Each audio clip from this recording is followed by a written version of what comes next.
Moi! Tervetuloa mun kanssa tänään Kotisatamalle. Mä oon Petra. Mä oon täällä neuropsykiatrisena valmentajana ja tokikin perheohjaajana myöskin.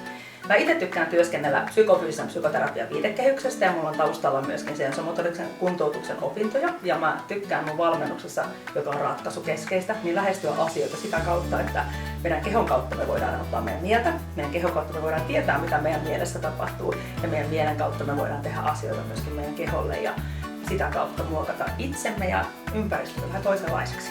Me täällä Kotisatamalla ajatellaan sillä tavalla, että kun perhe tulee kuntoutukseen, niin on päässeet kuntoutukseen, mutta kyllähän me jokainen tiedetään, että jos lastensuojelun asiakkuus on kohdalla ja sut lähetetään pois kotoa jonnekin muualle, niin aika moni asiakas kokee, että he joutuu perhekuntoutukseen. Ja sen takia, kun mä teen neuropsykiatrista valmennusta, niin me ei lähtökohtaisesti ajatella, että välttämättä pitää esimerkiksi olla diagnoosia perheessä, vaan siitä samasta viitekehyksestä me voidaan tukea ja auttaa ihmisiä erilaisissa tilanteissa. Ja kun mä lähden tekemään neuropsykiatrista valmennusta, niin mä melkein aina kerron ihmisille, mitä mä ajattelen, että miten me kaikki tavallaan ollaan neurokirjoilla. Mä voisin tähän videolle piirtää semmoisen janan, mitä mä monesti piirrän asiakkaille ensimmäisellä tapaamisella, kun mä kerron, mitä mä ajattelen, että me voitaisiin sitä valmennusta yhdessä tehdä myöskin heidän kanssaan. Ja sitten totta kai, jos just se neuropsykiatrinen valmennus ei tunnu hyvältä, niin aika usein asiakas voi siitä myöskin kieltäytyä, mutta mä tykkäisin kertoa, että minkä takia mä ajattelin, että me kaikki ollaan neurokirjolla. Vaikka hei, jos sä oot neurokirjan ihminen, niin tää voi kuulostaa just nyt vähän loukkaavalta, mutta anna mulle vähän aikaa. Mä tykkään piirtää tällaista janaa. Näin, mä en tiedä, näkyisikö tää siellä kuvassa hyvin. Ja mä ajattelen, että tämän janan täällä ihan toisessa ääressä, mä pistin sen stoppin tähän, kun ei mä oikeasti tiedä kuinka pitkälle se jatkuu. Mutta sovitaan, että jossain on olemassa se maailman autistisin ihminen, neurokirjon ihminen, joka on ihan superautisti. Ja sä voit siihen nyt sitten liittää kaikki ne mahdolliset piirteet, mitä sä ajattelet autismissa on. Niin täällä on se kaikista autistisi, jos ei ole mitään muuta kuin sitä pelkkää autismia. Eihän sellaista ole, mutta kuvitellaan. Ja sitten täällä toisessa päässä on se ADHD. Tää on se tyyppi, joka lentää enemmän kuin kukaan muu ja jolla pakka on aina vähän levällänsä. Ja se on täällä superreunassa. Ja sitäkään ei ole, koska kaikissa on monenlaisia piirteitä, mutta kuvitellaan se tänne toiseen ääreen. Ja sitten tässä on myöskin sellainen kaveri, jota ei oikeasti olemassa, se on niin sanottu neuronormaali. Eli oikeasti mulla on neurotyypillisiä, puhutaan neurotyypillisyydestä ja epätyypillisyydestä, mutta tämä on neuronormaali. Hänessä ei ole yhtään autismipiirrettä eikä ADHD-piirrettä.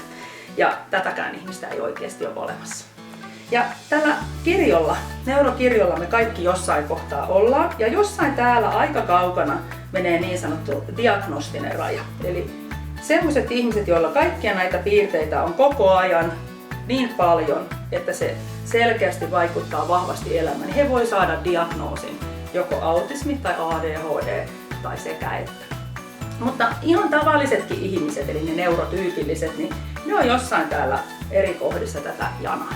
Ja kun meidän perhekuntoutukseen joku tulee, niin jos se vaikka nyt tämä on se perhekuntoutus, niin hän olisi vaikka tämmöinen hieman enemmän autistinen kuin ADHD siellä omassa normaalisessa arjessaan, mutta ei kuitenkaan niin kuin diagnostisia rajoja edes lähellä. Niin kun he tulee tänne näin ja sut otetaan omasta perheestä tai oma perheen kanssa sitä omasta ympäristöstä pois, sä muutat toiseen paikkaan, sä tuut työn kohteeksi, niin se on pelottava asia, se on niin sanottu kuormitustekijä. Ja todennäköisesti, jos perhekuntoutukseen pääsee, niin on todettu, että sitä ennenkin niitä kuormitustekijöitä on ollut aika paljon, niin se paine lisääntyy. Ja jokaisella meillä on tyypillinen tapa reagoida, kun tapahtuu paljon vaikeita asioita. Toisilla se on se, että laitetaan uutta vaihdetta silmään ja lisätään vauhtia. Ja jos jollakin on 5 palloa lisää tähän mun 10, niin heitä vaan kaikki 5 ja heittäkää kaikki muutkin pari lisää. Kyllä nämä tässä pysyy, kun me vauhtia lisätään. Eli se lähtee semmoisen ADHD-tyyppiseen tapaan kontrolloida sitä omaa elämäänsä. Ja toiset taas, kun rupeaa tulee painetta, niin ne lähtee enemmän autistiseen tapaan reagoida. Eli nyt justiinsa luodaan aikataulu ja järjestys ja minä olen päättänyt eilen, että tänään tapahtuu näin, niin kukaan ei estä ja jos ei se mene, niin minun maailma romahtaa, koska minä olin suunnitellut sen näin. Ja silloin, kun on kuormitustekijöitä, niin tämäkin, joka ei ole siellä diagnostisen rajojen sisällä, niin rupeaa ymmärtämään, että hei, että kaikkihan me vähän ollaan kirjoilla. Eli kaikilla meillä niitä piirteitä on silloin raskaiden aikojen keskellä. Ja tämän ajatuksen pohjalta mä tykkään asiakkaiden kanssa lähteä miettimään sitä, että onko heidän perheessä mahdollisesti joku, joka on ehkä siellä diagnostisen rajojen jo lähellä tai ylikin. Ja vaikkei olisikaan, niin voitaisiinko me niitä samoja keinoja käyttää valmennuksessa heidän kanssaan, kun he on täällä kuntoutuksessa. Me voidaan kaikki hyötyä niistä samoista asioista.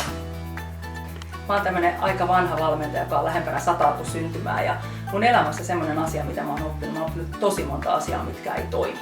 Mutta mä oon myös oppinut monta semmoista asiaa, mitkä toimii, ja mä oon oppinut paljon mun asiakkaita asioita, mitä he on kokeillut ja jotka on toiminut jossain vaiheessa, mutta ei ehkä enää toimi tällä hetkellä.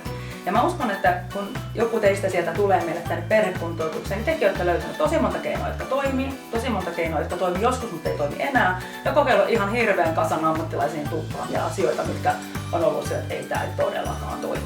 Ja mä ajattelen, että mun rooli täällä valmentajana täällä kuntoutuksessa on se, että me yhdessä pohditaan sun omia, sun parisuhdeasioita, jos on sellainen, ja sun lasten asioita niin, että me löydetään niitä keinoja, mitkä toimis tai mitkä toimis paremmin. Ja joskus paras anti, mitä mä pystyn antamaan valmennuksessa, on tarjota 10 erilaista keinoa, että sä kaikki kokeilet ja mikään niistä ei toimi, mutta kokeillessa niitä kaikkia 10, sä keksit sen 11 ja mä todella toivon, että sä kerrot sen mulle, että mä voin kertoa sen eteenpäin seuraavalle. Tää on yhteistyötä, me autetaan sua siitä ja me ollaan tukena, mä olen sun valmentaja, mutta tiedätkö, mä en ole se urheilija. Samalla lailla kuin olympiavoittaja itse tekee sen työn, itse tekee sen treenin, sä joudut sen tekemään itse, mutta mä uskon, että sä pystyt ja mä valmennan ja kannustan niin hyvin kuin mä vaan voin. Ja tosiaan, kun mä oon tämmönen vanha täti, niin mä toivon, että sun ei kaikkia niitä virheitä tarvitse tehdä, mitä mä oon tehnyt, kun mä kerron sulle muutaman omistani. Joten tervetuloa meille ja toivottavasti tykkäät ja saat paljon uutta mukaan.